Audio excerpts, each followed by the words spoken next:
everybody, how are you doing? And I hope all is going well. Almost everything is well over here, so there's always something to complain about, so yeah. Alright, and let's do this snake oil episode about a classic plugin, which is actually a simulation of a classic compressor. That one. I have one over here. It's the CLA-76 by Waves.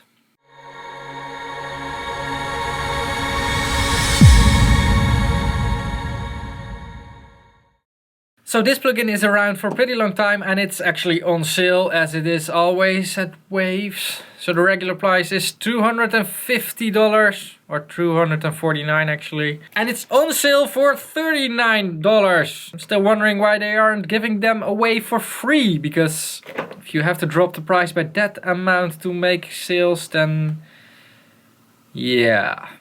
Inspired by two highly desirable revisions of the famed mid-60s Class A line level limiting amplifier. Please insert the name CLA-76 in here, but they weren't allowed to use that name because that name is from Universal Audio. It's licensed by Universal Audio. I think they also make a simulation of the 1176, so Waves cannot use that name. Both versions of the CLA-76, Blackie and Bluey, offer the super fast attack as quick as 50 microseconds. I think that a Uri can attack at 4 microseconds, not sure. That made the originals studio legends, with an exclusive all control that recreates the original explosives all buttons in mode. Plus modeled preamp distortion for that extra edge. The CLA-76 delivers some of the most powerful drum sounds imaginable.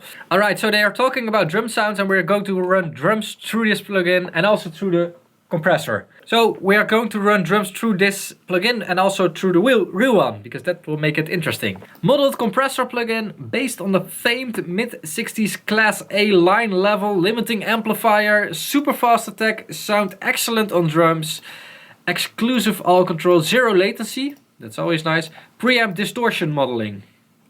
Okay. So they really did their best to emulate this thing, and they emulated it in such a good way that they even tried to emulate the picture in the same way. Alright, let's get the demo, because I don't own it. Even this classic plugin, I don't have it. And let's get started. And for this test we are going to use a multi-track drum thing from a track called Sandstorm, which is made by a producer called Darude. And in this session I also already made a Biz which is directly attached without the console to it, so directly attached to the Motu, the 1176, my analog 1176, so that we can do a bit of comparisons. But before we are going to do that, let's first put the CLA-76 on a kick. I always like a fast release time on the 1176. And what I also like to do is like really pump it up a bit. And then play with the attack time and see what is nice, what sounds nice. So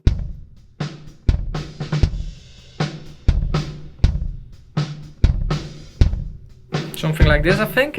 And then go a bit back in volume.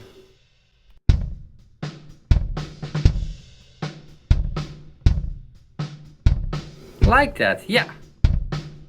I like that. Let's go to the blue one. So the blue one should really do something when you really drive it, so.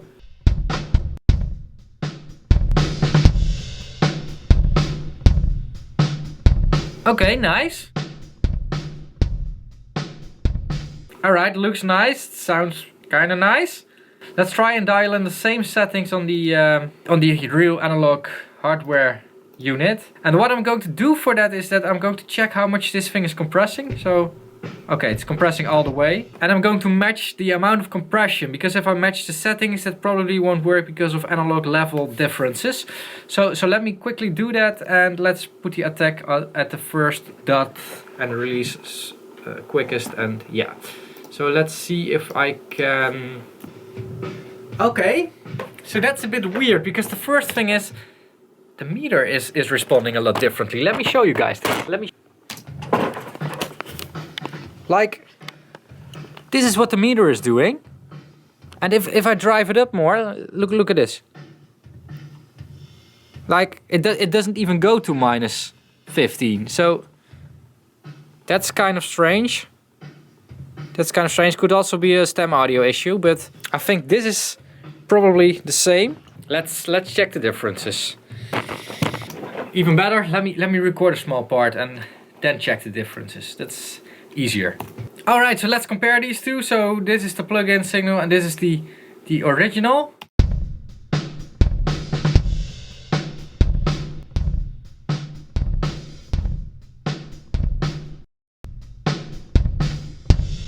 That's a big difference. Let me try and match up those sounds, those two sounds. So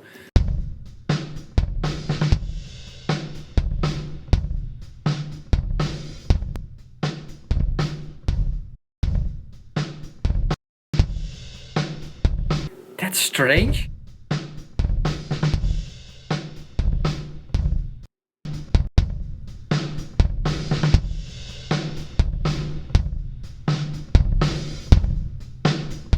This is interesting, this is interesting. So listen to the attack. I'm really overcooking it because I cannot seem to achieve the, well, distortion that I was getting from the real unit. It isn't in this one, and this is interesting. Listen to the attack of the kick and listen to how fast the analog unit can grab that attack and just throw it away. Almost all the attack is gone in the analog unit because it's so fast. And in the plugin, it doesn't do that. Listen to this, listen to this.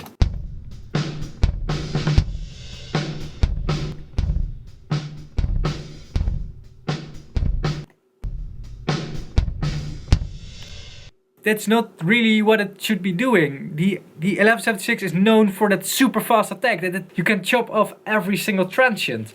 So that's kind of annoying. And also, the distortion isn't there. It's almost like they've made it cleaner or something.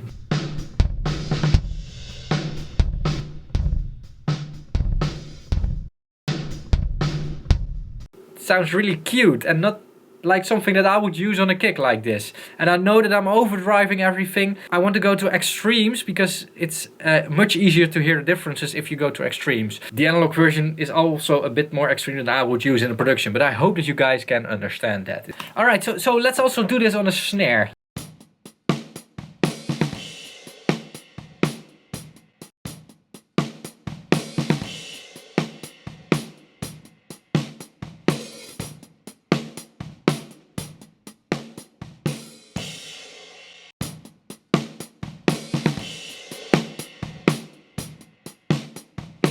Yeah, this is nice, this is nice. So I really want to create some pressure with this one.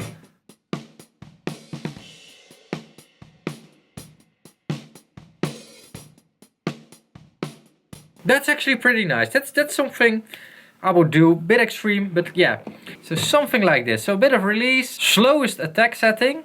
Let's try and replicate this one on the 76 over there. A few moments later. Alright, so I tried to recreate the settings. Super difficult, but so let's compare and let's try to get the plugin now more to the sound of the analog one, so that we really know if we can make it with this one.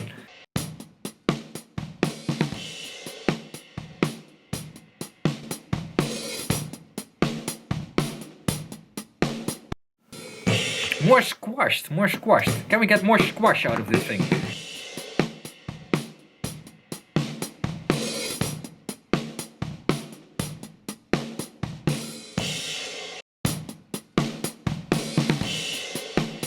You know what's really interesting? And this is also where the spill on the hi-hats is actually, you know, revealing something to us. That unit still keeps its clarity while squashing this hard, and this one plugin is actually losing its clarity. And I can try and turn what I want, but it's pretty hard to get it to sound the same. Alright, this is pretty close. This is pretty close.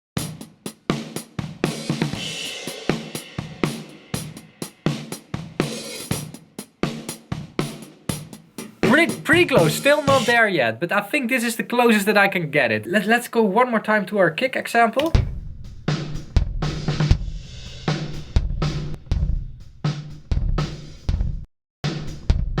Those are two completely different kicks. So, is this plugin snake oil? Because I think you're really awaiting my opinion about this. And to be honest, it's not a bad plugin. It's not a bad compressor.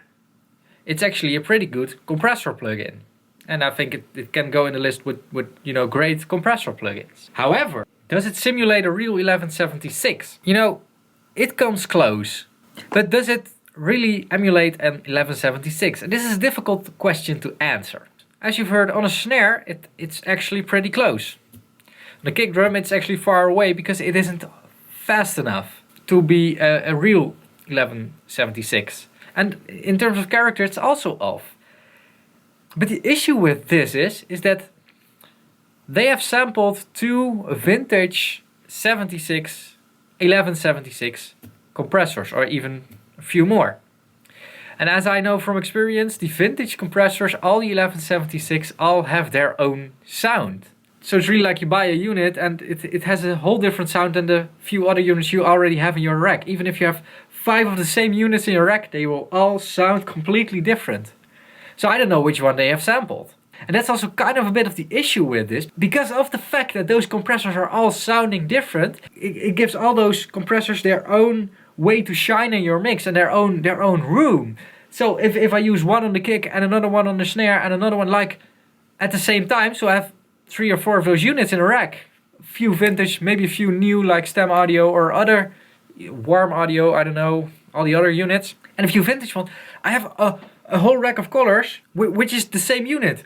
Whereas if you are using this one on all the individual channels, you are using the same character on all the same sampled character on all the individual channels. And that's where issues will start to arise, because that's one of the magic things of analog, because everything has got a kind of a different character. It can also take its own position in there.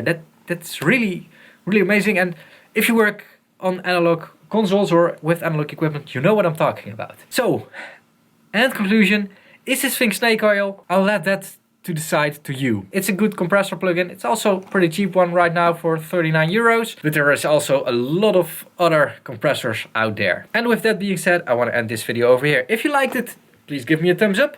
Also comment below with ideas for future videos and like plugin ideas, because I'm not a plugin guy actually. I don't know all those plugins. So if you know an interesting plugin, leave it in the comments below. If you want to support this channel and support me and want to get access to more content, check out Patreon over here, on which I try to post ahead and give you guys access to it, the patrons access to it. So check out Patreon and also check out one of my other videos over here. Thanks for watching this one, and I will see you guys again in the next one. Bye bye. Oh, bye bye.